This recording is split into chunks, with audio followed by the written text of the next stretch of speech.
Hello everyone and welcome back to Fantom Sports Industries. My name is Joe Soisson. I'm a contributor for Fantom's hockey content. Today we're headed into the Four Nations break of the NHL regular season. Teams have about 20 games remaining on their schedule before we get into the playoffs, so I thought it'd be a good time to release another power ranking as we enter this final stretch of the regular season. So here we go. These are my top 10 teams in the NHL today.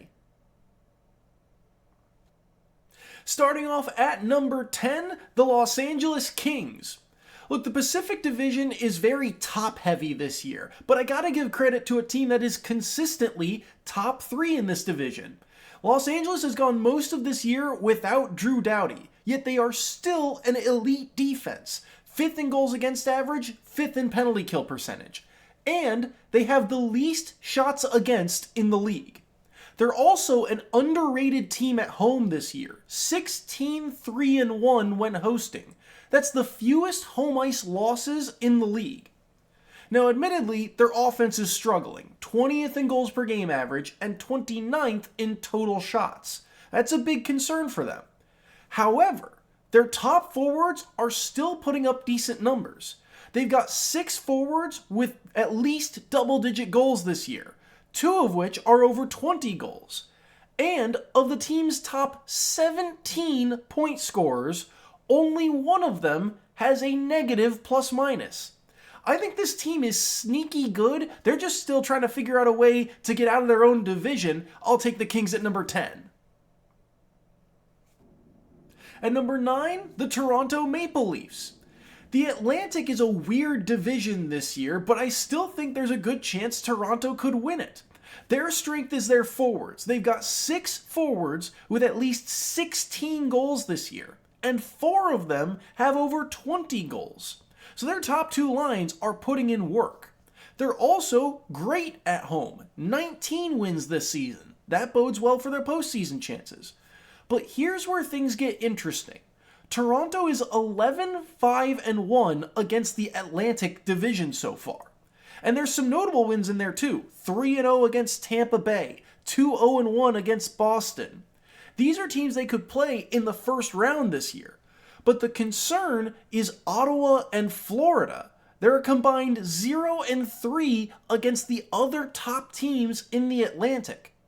Toronto's also just outside top 10 in both goals per game and goals against average.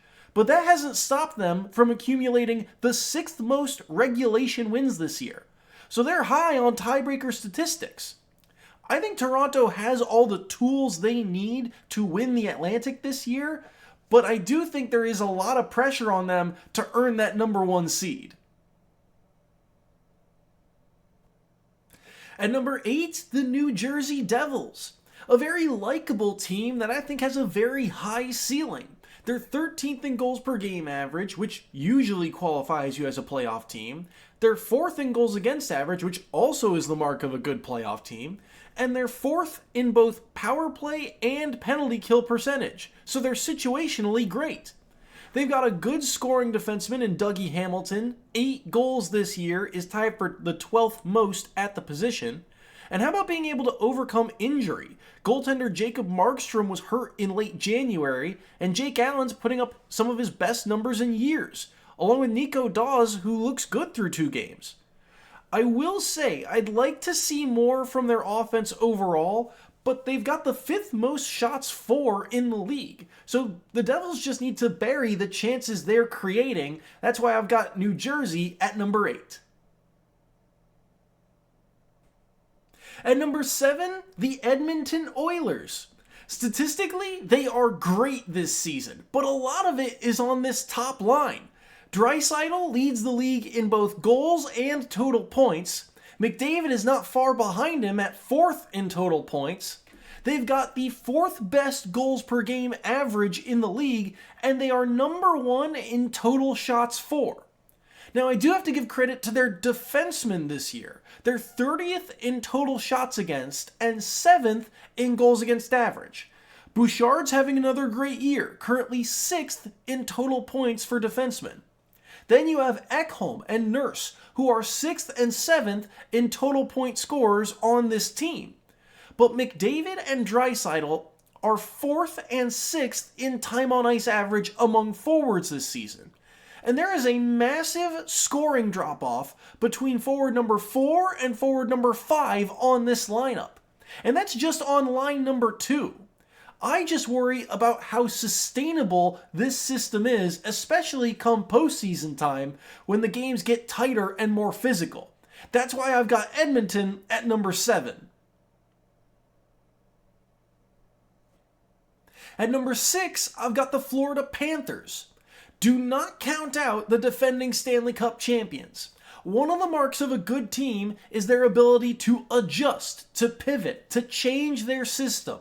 And that's exactly what Florida has done this year.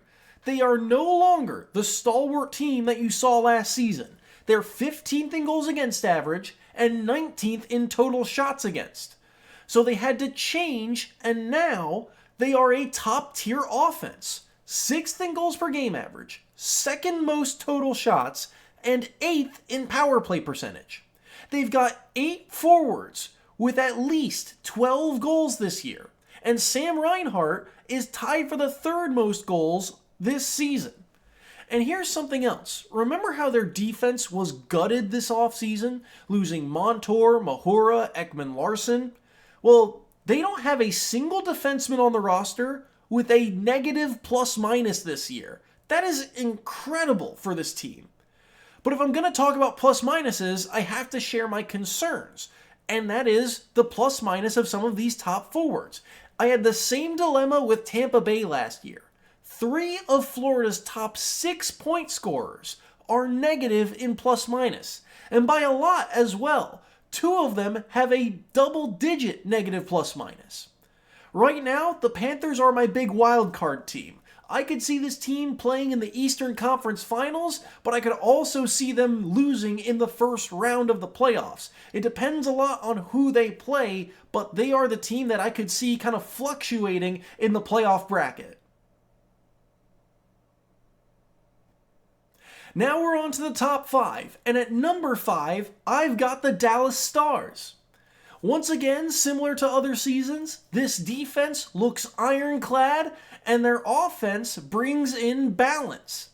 They're 3rd in goals against average, 4th least in total shots against. But what's really impressive this year is their defensive skating core. The 6 defensemen with the most games played on this roster, check out their plus-minuses. Heiskanen's plus 7, Harley plus 26, Lindell plus 20, Lyubushkin plus 12, Lundqvist plus 4. 5 on 5, these guys just don't make many errors.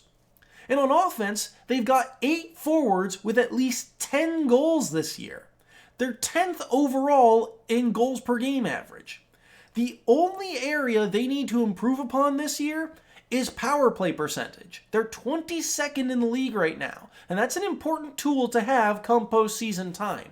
But right now, I would not want to play the Dallas Stars in the first round of the playoffs. At number 4, the Carolina Hurricanes. It's not always pretty, it's not always perfect, but you have to respect how consistent Carolina is. Like many others, defense has become their strong suit this year. 8th in goals against average, 2nd least shots against, 1st in penalty kill percentage. It's a top-tier defense, and it is supplemented by a relentless offense. 3rd most shot attempts, and 7th in goals per game average. They had 11 skaters with at least 20 points this season, and that was before they added Mikko Rantanen. My concern for this team is in the plus-minus. Even when Necas was in the lineup, 4 of Carolina's top 6 point scorers had a negative plus-minus. Rantanen now takes that top spot, and the other player is Seth Jarvis, who's at an even 0. That just strikes me as a red flag. But the good news is for Carolina, they would have home ice advantage in the first round of the playoffs, and they have been great on home ice, tied for the 2nd most wins at home this season. That's why the Canes take number 4 on my list. And number 3, the Winnipeg Jets. They are first place in both goals per game average and goals against average. In my time covering hockey for Fantom, I have never seen an NHL team do that. They also have the most wins at home this season with 21 so far. And the way their starting 6 are playing, it feels like this might be the best starting lineup in the NHL. Kyle Connor is tied for the 6th most points in the league. Mark Scheifele is tied for the 3rd most goals in the league. Gabe Vilardi is having a career season already, a personal best 49 points and counting this season. Josh Morrissey has the 4th most points among defensemen, and Neil Pionk is on pace to have his best season since before the bubble. And last but not least, Connor Hellebuck is first place in both goals against average, save percentage, and he leads the league in shutouts with 6. All of this leads to the best goal differential in the league for the Jets. What I worry about with this team is their defensive depth. They're 16th in total shots against, their penalty kill is also 16th, and they're 19th in total penalty minutes. So there are avenues back into the game when trailing against this team. But those opportunities are just so few and far between. I would be shocked to see Winnipeg not win at least one playoff series this season. And number 2, the Washington Capitals. Give credit to Spencer Carberry. I did not trust this team headed into the offseason, but he turned everything around for them instantly. Number 2 in both goals per game average and goals against average. They've got the 3rd best penalty kill percentage in the league. I'd like to see their power play be a little bit higher ranked than 13th, considering it's in Carberry's background, but it doesn't seem to make a difference. They're tied for the 9th most power play goals in the league anyway. And here's a crazy stat for you. As of February 5th, their top 18 point scorers are at an even plus minus or better. 13 of them are above double digits. And again, it's not all up to Tom Wilson and Alex Ovechkin. There are 3 other forwards with more points than them, plus a 4th that's tied with them in points. And you know how I like defensemen who can score. Well, Jacob Chychrun has 13 goals so far this season. That's 4th most among defensemen this year. On top of that, they found a goalie they love in Logan Thompson, who's having a career-high season. Right now, Washington is my favorite to win the Eastern Conference, and there's a good chance they win the President's Trophy as well. But at number 1, I'm picking the Las Vegas Golden Knights. 19-6-3 is one of the better home records in the league this year. They're also 5th in goals per game average, 9th in goals against average, have the 7th least shots against, and special teams, they've got the number 2 power play percentage. The one area they could falter at is penalty kill. Their PK percentage is 21st in the league. But they have the least total penalty minutes in the league, so your opportunities to score on them are highly limited. The Golden Knights also check the box for having one of the top-tier defensemen in the league. Shea Theodore is tied for the 4th most points at the position. And let's not forget at forward, they've got Jack Eichel, who's tied for the 7th most points in the league today. They are effective and efficient, and that's why if the playoffs started today, I would take the Las Vegas Golden Knights to win the Stanley Cup.